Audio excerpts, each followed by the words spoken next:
نحمده ونصلي على رسوله الكريم اما بعد فاعوذ بالله من الشيطان الرجيم بسم الله الرحمن الرحيم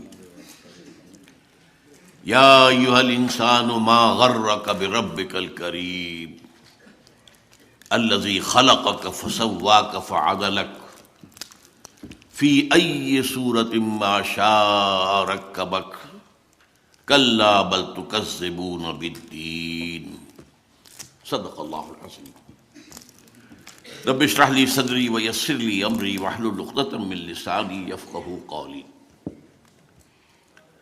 حضرات، جو اس قسم کے اجلاس ہوتے ہیں جیسا کہ ہمارا آج کا ہے، ماشاءاللہ بہت کامیاب اجلاس ہے، تقاریر کے اعتبار سے بھی اور سامعین کے اعتبار سے بھی، لیکن اس میں صدارت نمائشی ہوتی ہے صرف اس لیے کہ ظاہر بات ہے کہ آخر میں صدر کے پاس کچھ کہنے کے لیے وقت ہی نہیں رہتا۔ اب ظاہر بات ہے کہ 12:30 سے اوپر ہو چکے، 12:35، اور میرا خیال ہے کہ غالباً 7 بجے اذان کی آواز بھی آ جائے گی۔ مجھے بہت اختصار کے ساتھ کچھ عرض کرنا۔ دوسرے یہ کہ جو فضا اس وقت ہمارے ہاں پیدا ہوئی ہے، خاص طور پر عزیز الزید حامد صاحب کی تقریر سے اور پھر لیاقت بلوچ صاحب کی بھی پر امید باتیں جو سامنے آئی ہیں، ان کے پس منظر میں شاید میری باتیں آپ حضرات کو کچھ زیادہ اچھی نہیں لگیں گی، اس لیے کہ میں تصویر کا ایک دوسرا رخ آپ کو دکھانا چاہتا ہوں۔ لیکن بات یہاں سے شروع کرتے ہیں کہ بھارت کے عزائم کیا ہیں۔ پہلی بات مجھے یہ کہنی ہے کہ اچھی طرح سمجھ لیجئے، ہندو چاہے وہ ہائی کاسٹ کا ہو چاہے لو کاسٹ کا ہو، دلت ہو شودر ہو، کسے باشد، اس نے دل سے پاکستان کو کبھی تسلیم نہیں کیا، اور پاکستان کا وجود اس کے سینے کا ناسور ہے۔ بھارت ماتا کا تقدس اور اس کے ٹکڑے کروا دینا یہ جرم عظیم ہے ان کے نزدیک، اور یہ گویا کہ جو بھی پاکستان کے خلاف جارحیت کے عزائم ہیں، یہ بالکل اس شعر کے مطابق ہے کہ نیش اقرب ناز پے کین است، اقتضائے طبیعتش این است۔ بچھو اگر ڈنک مارتا ہے تو کسی کینے کی وجہ سے، دشمنی کی وجہ سے نہیں مارتا، اس کی تو فطرت کا تقاضا ہے، اس سے وہ ڈنک مارنا ہی مارنا ہے۔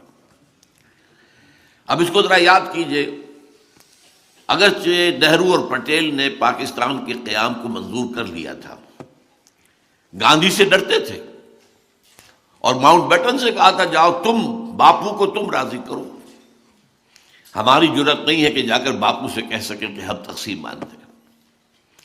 لیکن ان کی اسکیم کیا تھی؟ پاکستان کے پیدا ہوتے ہی ختم کر دینا۔ اس وقت پاکستان کے ریزروز جو روکے گئے، ہتھیار روکے گئے، بالکل پیرالائز کرنے کی کوشش۔ ویسٹ پنجاب سے ہندوؤں کا انخلا کرایا گیا، خود کرایا گیا۔ یہاں وہ اس قسم کے فسادات بالکل نہیں ہوئے تھے جو ایسٹ پنجاب میں ہوئے، تاکہ یہاں کا جو کیونکہ تجارت اور صنعت وغیرہ تو ہندو کے پاس ہے، یہ تو کولیپس کر جائے گا۔ اور پھر یہ ہے کہ ادھر سے جو سیلاب آیا جو مہاجرین کا، تو اس سب سے انہیں توقع تھی کہ پاکستان فوراً ختم ہو جائے۔ اللہ کا بڑا فضل و کرم ہوا، بڑا فضل و کرم ہوا، بڑا فضل و کرم ہوا۔ اس نے ایسے حالات پیدا کیے، اس نے معجزے سے ہی قائم کیا تھا، اور معجزے کے ساتھ ہی اس وقت بھی ان حالات کے اندر بھی جو نہایت نامساعد تھے، اللہ نے پاکستان کو قائم رکھا۔ لیکن ایک دوسری اسکیم گاندھی کی تھی۔ گاندھی گڑ دے کر مارنا چاہتا تھا۔ آپ کو معلوم ہوگا کہ گاندھی نے پاکستان کے فنڈز اور پاکستان کے حصے کا اسلحہ وہاں سے جاری کروا کر پاکستان پہنچانے کے لیے مرن برت رکھا، اور تب مجبور کیا نہرو اور پٹیل کی حکومت کو کہ وہ اثاثے بھی ادا کرے۔ لیکن یہ سب اس لیے تھا تاکہ مسلمانوں نے پاکستان کے دلوں کے اندر ایک نرم گوشہ اپنے لیے پیدا کر لے۔ اس کے بعد اگلی اسکیم اس کی کیا تھی؟ واگا سے داخل ہو کر پیدل یاترا کرتا ہوا کراچی جانا تھا۔ پورے پاکستان کو وہ محبت کا پیغام دے کر وہ جو وہاں سے محبت کے لیے اپنی دلوں کے اندر پیدا کر دی تھی گنجائش، تو گویا کہ گڑ دے کر باندھنے کا پروگرام اس کا تھا۔ یہ بھی اللہ ہی کا فضل ہے کہ گوڈسے کے ہاتھوں اس کی موت واقع ہو گئی، ورنہ یہ ہے کہ بہرحال گاندھی جس قسم کا لیڈر تھا اور اس کے جو بھی اثرات ہو سکتے تھے جو پاکستانیوں پر اس وقت پڑے تھے، تو اس کے اندر اس بات کا امکان تھا۔ بہرحال اس کے بعد جو صورتحال رہی ہے ہمارے ہاں، وہ میں ایک واقعہ آپ کو سناتا ہوں۔ میں 1953 میں اسلامی جوی طلبہ کا ناظم اعلیٰ تھا۔ اس وقت جو ایک تحریک چلی تھی، ختم نبوت تحریک، اور بڑے فسادات پنجاب میں ہوئے تھے۔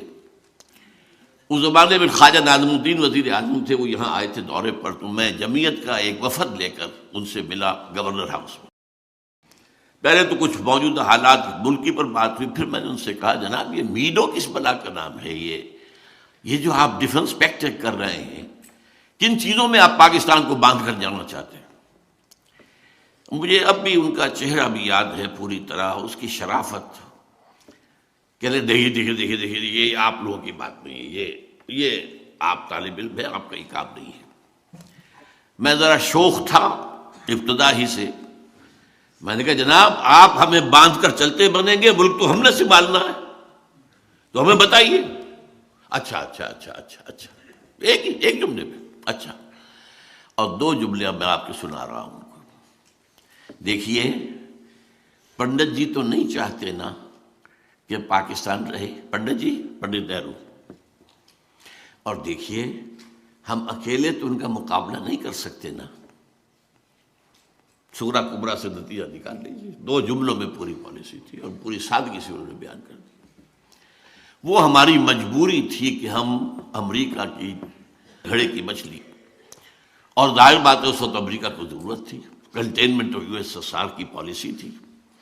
وہ سینٹو اور نیٹو اور میڈو تو نہیں بن سکی تھی، سینٹو بنی تھی، پھر وہ بھی رہ گئی تھی، لیکن سیٹو اور نیٹو تو تھی۔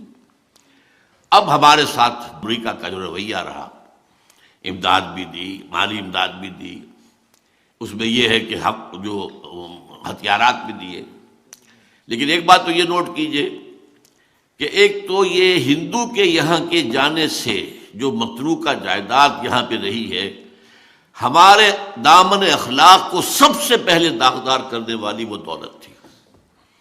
جھوٹے دعوے، جھوٹے ایفیڈیوٹس، جھوٹے حلفیہ بیان، تو ہمارے کردار کی جو کمر ٹوٹی ہے اس سے، وہ ہمارے حق میں واقعہ یہ ہے کہ ایک بہت بڑا زہر ثابت ہوا، اور اس کے بعد امریکی امداد ہمارے لیے زہر بن گئی۔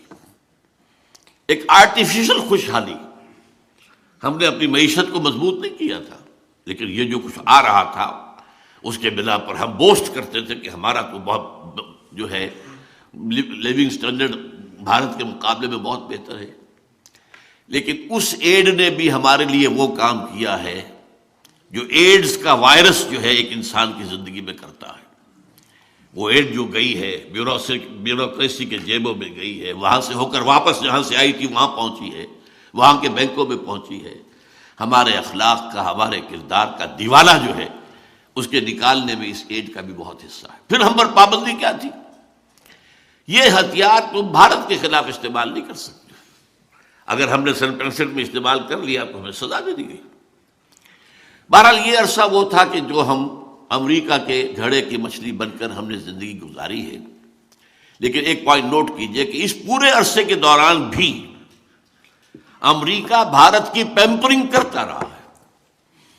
امریکہ کی عنایتیں بھارت کے شامل حال رہے، حالانکہ وہ رشیا کے ساتھ جا کے اس نے الائنس کیا، لیکن امریکن جو ہے ظاہر بات ہے بہت دور ان کی نگاہیں ہوتی ہیں، مستقبل وہ دیکھ رہے تھے کہ بھارت ایک بڑی طاقت بن کر ابھرے گا، لہذا اس کے ساتھ، حالانکہ 1962 میں جب چائنا کی اور بھارت کی جنگ ہوئی ہے تو ہمارے لیے بہترین موقع تھا۔ کشمیر اس وقت چند دن کی بات تھی، بھارت کے پاس وہاں پہ ڈیفنس تھا ہی نہیں، امریکہ نے ہمیں روکا اور ہم امریکہ کے تابع رہے۔